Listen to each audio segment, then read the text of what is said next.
आमच्यात काय भांडणं होत असतील आमची चार भिंतीच्या आत होतील. हे कुटील कारस्थान गेल्या अनेक वर्षापासून या महाराष्ट्रात सुरू आहे.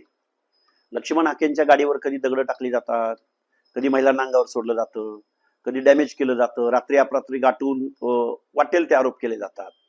पण लक्ष्मण हाके असल्या गोष्टींना भीक घालत नाही. उरला प्रश्न त्या व्हिडिओ संदर्भातला. तो व्हिडिओ काटछाट करून तो व्हायरल केलेला आहे समाज माध्यमावर. तो सलग जर व्हिडिओ असता तर मी सलग उत्तर दिलं असतं. अरे लक्ष्मण हाके कुणाच्याच बापाला भीत नाही.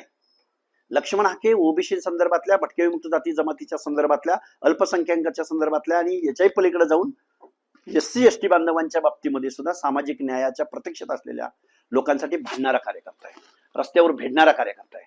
अरे आमदार, खासदार, मंत्रीपद, राजकारण ह्या गोष्टींना भीक घालणारा कार्यकर्ता नाही, रस्त्यावर भेटणारा कार्यकर्ता आहे. लक्ष्मण हाकेला डॅमेज करायच्या भानगडीत पडू नका.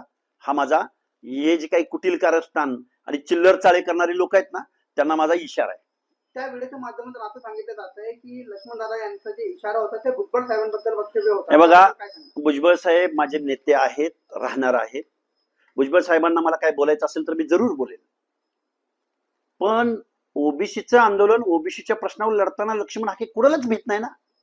आमच्यामध्ये फूट पाडणं किंवा भुजबळ साहेबांच्या मनात माझी इमेज खराब करणं किंवा ओबीसी मध्ये फूट पाडणं हा कुटील डाव आहे.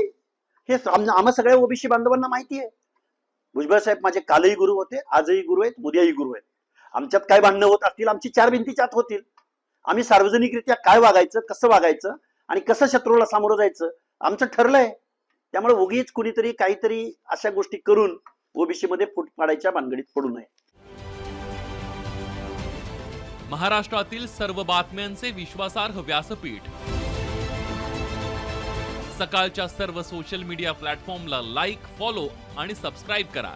तसंच सर्व नोटिफिकेशनसाठी बेल आयकॉन प्रेस करायला विसरू नका.